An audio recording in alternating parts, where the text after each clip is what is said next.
नमस्कार, मैं हूं आपके साथ कविता थपलियाल। आप देख रहे हैं टी मनी बनो अपना फाइनेंस मिनिस्टर, एक ऐसा शो जहां पर हम आपको बताते हैं कि आपको अपनी फाइनेंशियल पोर्टफोलियो में किस तरह के निवेश विकल्पों को शामिल करना चाहिए और सुलझाते हैं आपके फाइनेंशियल पोर्टफोलियो से जुड़ी हर गुत्थी। शो की शुरुआत करते हैं ऑन द शो के साथ। फंड ऑफ फंड में निवेश कब करें, क्या है फंड ऑफ फंड में निवेश के पैमाने, कितना किफायती होगा फंड ऑफ फंड में निवेश करना। एसआईपी के तर्ज पर एसडीपी क्या है, सिस्टमैटिक डिपॉजिट प्लान, क्या एसआईपी के जैसे रिटर्न मिलेगा एसडीपी में। बाजार 60,000 के पार कितना टिकेगा, कितना बढ़ेगा बाजार, निवेशकों के लिए बाजार की पाठशाला।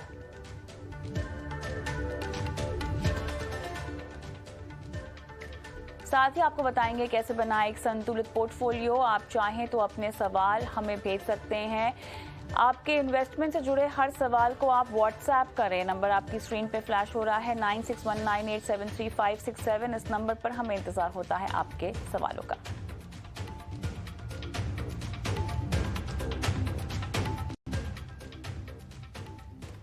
चलिए, तो निवेश करने के लिए आपके पास बाजार में ढेरों विकल्प हैं, लेकिन आपके लिए कौन सा सही है और किस तरह के निवेश विकल्प को, किस तरह के निवेशक को अपने पोर्टफोलियो में डालना चाहिए, इन्हीं सब बारीकियों से शुरुआत करते हैं शो की। और आज हम बात करने वाले हैं फंड ऑफ फंड की। विस्तार से इस पर बात करने के लिए हमारे साथ जुड़ रहे हैं टी मनी के सीईओ संतोष नवलानी। संतोष, गुड इवनिंग, स्वागत है आपका। फंड ऑफ फंड, ये अक्सर जो भी निवेशक निवेश करने में रुचि रखते हैं इससे वाकिफ होंगे, इसके बारे में पढ़ते होंगे, लेकिन आज हम निवेश रणनीति के लिहाज से इसको कैसे समझना चाहिए और किस तरह के निवेशकों को निवेश करना चाहिए, क्या स्ट्रैटेजी होनी चाहिए, इस पर बारीकी से बात करेंगे। क्या होता है फंड ऑफ फंड, सबसे पहले ये बताएं आसान भाषा में। हाय कविता। सो फंड ऑफ फंड आप अगर समझना चाहें तो इसको आसानी से हम रियल लाइफ में कुछ अलग कैटेगरी को देखते हैं। जब हम ऑफलाइन फिजिकल वर्ल्ड में शॉपिंग करने जाते हैं तो हम प्रेफर करते हैं कि मॉल में जाएं जहां पे हमको एक्सेस मिले मल्टीपल डिफरेंट शॉपिंग कैटेगरीज का, अपैरल या ग्रोसरीज या फुटवेयर या any kind of other services. तो हम एक मॉल में जब जाते हैं तो हमको एक ही जगह पर मल्टीपल चीजें मिल जाती हैं आसानी से, या वेबसाइट, हम कोई ऑनलाइन ई कॉमर्स वेबसाइट पे हम जाएंगे तो हमको एक ही वेबसाइट पे मल्टीपल कैटेगरीज की चीजें मिल जाती हैं। ऐसा नहीं है कि हम अपैरल के लिए एक जगह पे जाएंगे और फुटवेयर की उस जगह पे जाएंगे। हालांकि वो ऑप्शन एग्जिस्ट करते हैं, लेकिन हम समटाइम्स ऐसा होता है कि हम प्रेफर करते हैं कि हम एक डेडिकेटेड वेबसाइट, डेडिकेटेड शॉप में न जाएं, बट ऐसी जगह पे जाएं जहाँ सब कुछ मिले। वैसे ही फंड ऑफ फंड्स एक सिमिलर तरीका है कि आपको पता है कि आपको इक्विटी फंड चाहिए तो आप इक्विटी फंड खरीद लेते हैं, आपको एक लार्ज कैप फंड चाहिए तो लार्ज कैप फंड खरीद लेते हैं। लेकिन आपको अगर लगता है कि आपको इतना ज्यादा कष्ट या इनकन्वीनियंस नहीं चाहिए, आपको एक सिंपल सॉल्यूशन चाहिए जिसमें आपको बेस्ट ऑफ ऑल वर्ल्ड्स मिल जाए, तो एक फंड ऑफ फंड एक तरीका है कि आप मल्टीपल टाइप के इक्विटी फंड्स एक ही फंड में खरीद लें, multiple type of asset classes एक ही फंड में खरीद लें। तो एक कन्वीनियंस फैक्टर काफी इंपॉर्टेंट आ जाता है इन फंड ऑफ फंड्स। तो एक सिंपल भाषा में देखिए कि एक जगह पे मल्टीपल चीजें मिल जाएं, वैसे मल्टीपल टाइप ऑफ फंड्स एक फंड में मिल जाएं, उसको बोलते हैं फंड ऑफ फंड। ऑलराइट संतोष, लेकिन मुझे ये बताएं कि फंड ऑफ फंड क्या इक्विटी, डेट, दोनों तरह के फंड्स की हम बात कर रहे हैं, म्यूचुअल फंड्स की बात कर रहे हैं? So fund of funds actually multiple types के हैं। ऐसे भी फंड ऑफ फंड्स हैं जो सिर्फ इक्विटी फंड ऑफ फंड्स हैं, ऐसे भी फंड ऑफ फंड्स हैं सिर्फ डेट फंड ऑफ फंड्स हैं, और ऐसे भी फंड्स हैं जो इक्विटी और डेट दोनों में इन्वेस्ट करते हैं, और ऐसे भी फंड्स हैं जो इक्विटी, डेट, इंटरनेशनल गोल्ड में भी इन्वेस्ट करते हैं। तो जैसे आप एक म्यूचुअल फंड को देखते हैं, हर तरीके का फंड ऑफ फंड भी मार्केट में इस टाइम पे अवेलेबल है, और ये काफी कन्वीनियंट ऑप्शन हो सकता है फॉर पीपल जो कि एक छोटा सा अमाउंट से स्टार्ट करना चाहते हैं अपनी इन्वेस्टमेंट जर्नी को, और उस जर्नी में मल्टीपल फंड्स 500 या 1000 रुपए की एसआईपी की जगह 5 फंड खरीद लिए, इससे अच्छा एक 5000 रुपए का एसआईपी फंड ऑफ फंड में चलाएं तो शायद काफी मुनाफा हो सकता है कस्टमर को। तो ऐसे में मुझे बताएं, एक फंड मैनेजर की रणनीति संतोष क्या होती होगी? एक फंड ऑफ फंड में निवेश करके वो अंडरलाइंग फंड का कॉम्पोजिशन कैसा होगा? इस चीज को एक निवेशक कैसे समझे? सो कविता, ये कोई डिफरेंस नहीं होगा कंपेयर टू नॉर्मल जो फंड्स होते हैं। हम जब एक लार्ज कैप म्यूचुअल फंड में इन्वेस्ट करते हैं या मिड कैप में करते हैं या मल्टी कैप फ्लेक्सी कैप, जो भी कैटेगरीज में आप इन्वेस्ट करते हैं इक्विटी में, या फिर डेट में एक आप शॉर्ट टर्म डेट फंड खरीदते हैं या मीडियम ड्यूरेशन बॉन्ड फंड खरीदते हैं, तो हर फंड का एक ऑब्जेक्टिव होता है कि वो क्या करेगा आपके लिए। वो आपको किस तरह की इन्वेस्टमेंट रणनीति में एक्सपोजर देगा, किस तरीके का रिटर्न और रिस्क इक्वेशन उस फंड में आ सकता है। वैसे ही फंड ऑफ फंड होता है। एक फंड ऑफ फंड आपको पहले से बताएगा कि वो सिर्फ equity as an asset class में इन्वेस्ट करके आपका पैसा जनरेट करेगा कि मल्टीपल एसेट क्लासेस में करेगा। तो आप बिफोर जब इन्वेस्ट कर रहे होते हैं तो आपको पता होगा कि ये फंड ऑफ फंड करेगा क्या। इज इट कभी कभी क्या होता है कि कोई फंड ऑफ फंड सिर्फ एक ईटीएफ में इन्वेस्ट करते हैं कि अगर आप, जैसे आपको गोल्ड फंड खरीदना हो तो मार्केट में कोई भी गोल्ड फंड डायरेक्टली अवेलेबल नहीं होता है, क्योंकि अंडरलाइंग चेक करने के लिए सेबी के कुछ रेगुलेशंस हैं। वो एक्सचेंज ट्रेडेड फंड्स लॉन्च करने पड़ते हैं कंपलसरीली म्यूचुअल फंड कंपनीज को, अगर आपको गोल्ड एक्सपोजर चाहिए तो अगर आपको उनमें इन्वेस्ट करना है तो आपको पता रहेगा कि मैं गोल्ड फंड ऑफ फंड खरीद रहा हूं, जिसका पूरा का पूरा पैसा अल्टीमेटली जाके एक गोल्ड ईटीएफ खरीद रहा है। तो जब आप फंड खरीदेंगे तो आपको पता रहेगा ये फंड करना क्या वाला है, और वो जो करने वाला है उसके हिसाब से उसकी रणनीति तय की जाएगी। थोड़ा विस्तार से जाते हैं, क्योंकि आप अब यहाँ पर अलग अलग तरह के जो फंड ऑफ फंड्स हैं उनका जिक्र कर रहे हैं। Asset allocator, multi asset funds की हम बात करें, अंतर्राष्ट्रीय फंड्स में देखा गया है कि फंड ऑफ फंड्स की तादाद भी अच्छी खासी है। कैसे सिलेक्शन करना चाहिए, किस तरह के होते हैं फंड ऑफ फंड्स? तो आपको पहले समझना है कविता, एज ए इन्वेस्टर, कि आप किस तरीके के इन्वेस्टमेंट करना चाहते हैं। आप एक मल्टी एसेट पोर्टफोलियो बनाना चाहते हैं एक फंड ऑफ फंड के जरिए, जो कि एक ऑप्शन अवेलेबल है। इंस्टेड ऑफ आप एक इक्विटी, एक डेट और गोल्ड फंड खरीद लें, इससे अच्छा है एक asset allocator fund of fund खरीद लिए, एक वो ऑप्शन है। तो अगर आपको ऐसा ऑब्जेक्टिव है, आपका इन्वेस्टमेंट का जो निवेश का लक्ष्य है कि एक एसेट एलोकेशन वाला फंड ऑफ फंड चाहिए, तो मार्केट में उस तरीके के फंड ऑफ फंड अवेलेबल हैं। अगर आपको चाहिए कि मेरे को इंटरनेशनल एक्सपोजर चाहिए मार्केट में, तो मिराय फॉर एग्जांपल हैज उसके पास couple of, Mirae as a fund house offer करता है कपल ऑफ इंटरनेशनल ईटीएफ्स, और उनके जरिए उनमें इन्वेस्ट करने के लिए आपको अगर डीमैट अकाउंट नहीं खोलना है तो आप उनके फंड ऑफ फंड में इन्वेस्ट कर सकते हैं। कभी कभी कोई फंड ऑफ फंड ऐसे भी लॉन्च होते हैं कि इन्वेस्टर को एक थीमेटिक का फ्लेवर देने के लिए मल्टीपल थीम्स एक फंड ऑफ फंड में बंच की जाती हैं। जैसे आईसीआईसीआई प्रूडेंशियल का एक फंड है, passive thematic, sorry not passive, thematic fund of fund है, जिसमें अगर फंड मैनेजर को लगता है कि इस टाइम पे इंफ्रास्ट्रक्चर, बैंकिंग और कंजम्पशन थीम ज़्यादा रिटर्न देने वाली है, तो वो अपने पैसे को इन तीनों फंड्स में लगाएगा, और जब लगेगा कि मार्केट अभी ऐसा हो गया है कि इंफ्रास्ट्रक्चर से बाहर निकलना चाहिए, तो वो आपका वो पैसा निकाल के कोई दूसरे थीमेटिक फंड में डालेगा। तो मल्टीपल ऑब्जेक्टिव्स के साथ ये चीजें अवेलेबल है मार्केट में। आपको तय करना है कि आपको क्या चाहिए एज एन इन्वेस्टर, और उस तरीके का फंड ऑफ फंड में इन्वेस्ट करें या खुद के मल्टीपल फंड्स लेके इन्वेस्ट करें। तो मैं कहूंगा कि फंड ऑफ फंड एक कन्वीनियंट तरीका है कि आप ज्यादा स्कीम्स या ज्यादा फंड्स अपने पोर्टफोलियो में नहीं ऐड करें, और एक फंड ऑफ फंड खरीद लें जो आपको बेस्ट ऑफ ऑल देने की कोशिश कर रहा है। एक जो चीज़ जो मैं चाहती हूँ कि आप हमें समझाएं, ETF based fund of fund थोड़ा सा विस्तार से, क्योंकि ईटीएफ नॉर्मली भी लोगों को समझने में थोड़ी सी दिक्कत होती है संतोष, और जब हम इसके फंड ऑफ फंड की बात करते हैं तो बताएं प्रोसेस कितना अलग हो जाता है अगर आप एक फंड ऑफ फंड ईटीएफ में निवेश करते हैं, और किफ़ायती भी, ओवरऑल किफ़ायती कितना होता है फंड ऑफ फंड में निवेश करना? सो दो क्वेश्चन पूछे आपने। सबसे पहले कि ईटीएफ्स के बदले अगर आप फंड ऑफ फंड में करना चाहते हैं, या आप ईटीएफ नहीं करना चाहते क्योंकि आपके पास डीमैट अकाउंट नहीं है, या फिर सिर्फ ईटीएफ में इन्वेस्ट करने के लिए डीमैट अकाउंट खोलने की जरूरत नहीं है। तो दो ऑप्शंस अवेलेबल है मार्केट में इस टाइम पे। जैसे गोल्ड फंड्स हैं, तो गोल्ड फंड्स में आप इन्वेस्ट नहीं कर सकते अनलेस आपके पास डीमैट अकाउंट ना हो। अगर आपको गोल्ड ईटीएफ चाहिए तो आप एक गोल्ड फंड ऑफ फंड लेंगे कोई एएमसी का, कोई म्यूचुअल फंड कंपनी का, वो आपको एक्सपोजर दे देगा। इंटरनेशनल है तो मार्केट में जैसे मैंने बताया कि मिराय के एक दो फंड्स हैं, आई थिंक डीएसपी के एक दो फंड्स हैं, या फिर आदित्य बिरला का एक फंड है। उसमें फंड मैनेजर क्या करता है कि मल्टीपल फंड्स इंटरनेशनल मार्केट्स के एक्सपोजर एक ही फंड में देता है आपको। तो अगर आपको जैसे एचडीएफसी का एक develop markets fund of fund है, तो वो यूएस, यूरोप और अदर डेवलप मार्केट्स में इन्वेस्ट करता है।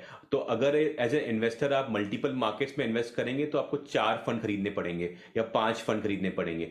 तो develop markets fund of fund में आप जाएंगे तो आपको मल्टीपल मार्केट्स का एक्सपोजर एक ही फंड में मिल जाएगा, और उसका फायदा सबसे ये पड़ेगा कि रीबैलेंसिंग भी होती रहेगी, क्योंकि फंड मैनेजर को पता रहेगा कि at any point of time उसको कोई स्पेसिफिक कंट्री में इससे ज्यादा एक्सपोजर नहीं लेना है। तो जब अप्रिसिएशन होगा प्राइसेस में और अगर आपका अलोकेशन एक कंट्री में बढ़ गया तो फंड मैनेजर प्रॉफिट बुक करके उसको रीडिप्लॉय कर लेगा दूसरी कंट्री के अंदर।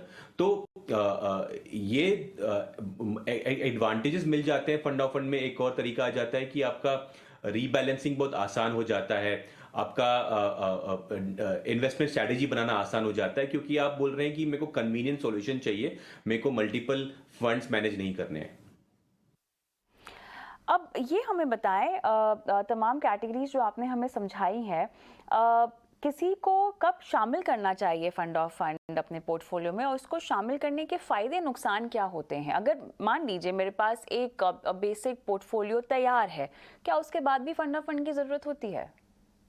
नहीं, मैं ऐसा नहीं कहूंगा कविता। सो फंड ऑफ फंड एक रिप्लेसमेंट है आपके लिए।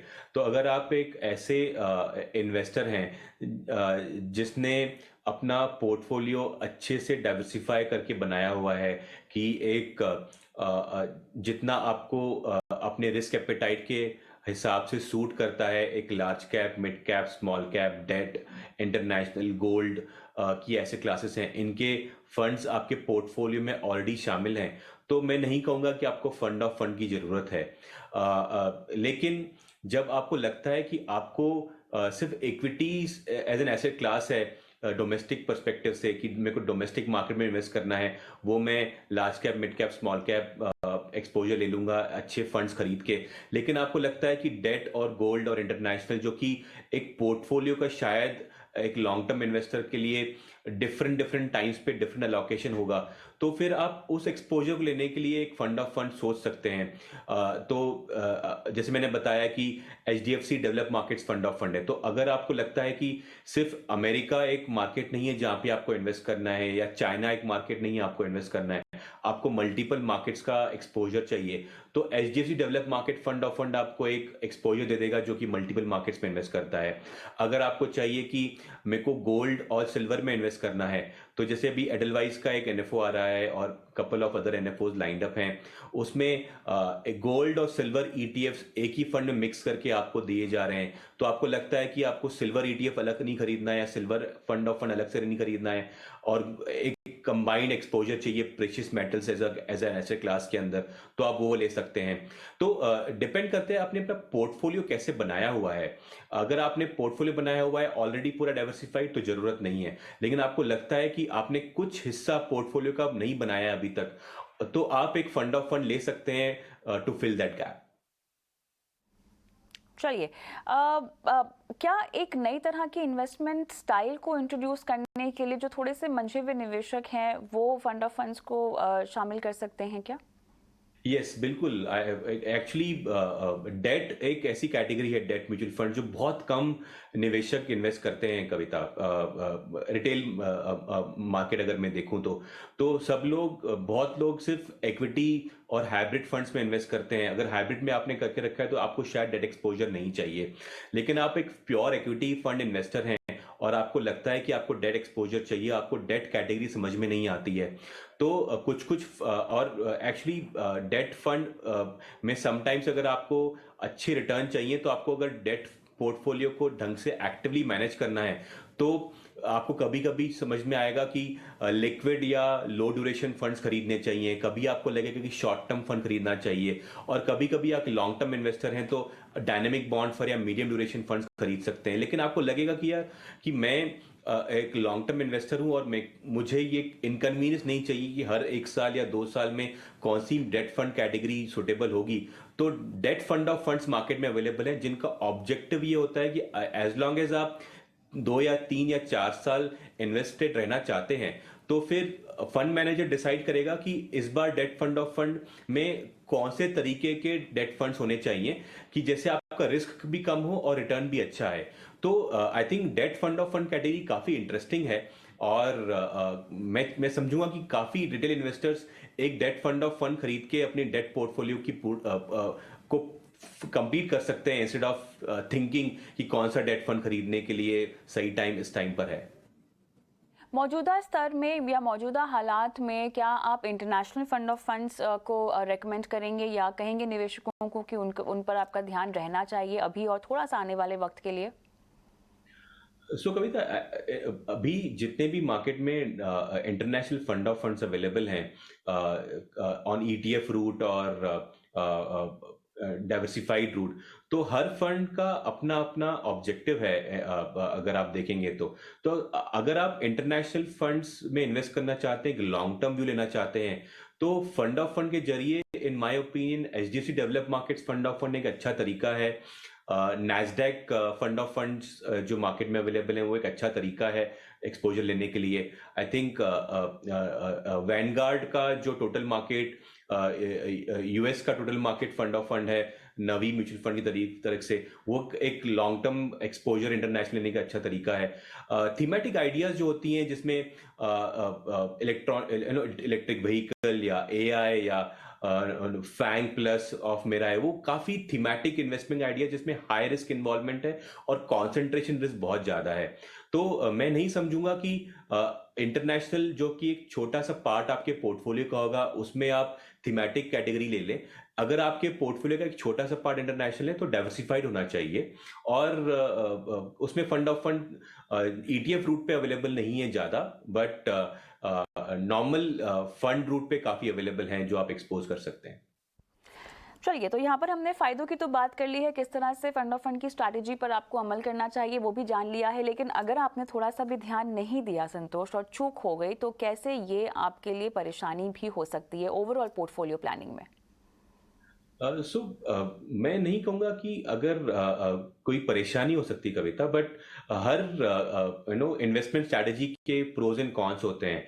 तो अगर आप देखेंगे तो इंटरनेशनल फंड ऑफ फंड्स में आपको इजी रीबैलेंसिंग मिल रही है, मल्टीपल इन्वेस्टमेंट टाइप्स ऑप्शंस मिल रहे हैं आपको। अगर आप एक इन्वेस्टर ऐसे हैं जो कि अभी भी शुरुआत कर रहे हैं और छोटी इन्वेस्टमेंट पर मंथ करते हैं, तो आपको फंड ऑफ फंड एक तरीका देगा कि एक ही फंड में मल्टीपल स्ट्रैटेजीज आपको मिल जाएं।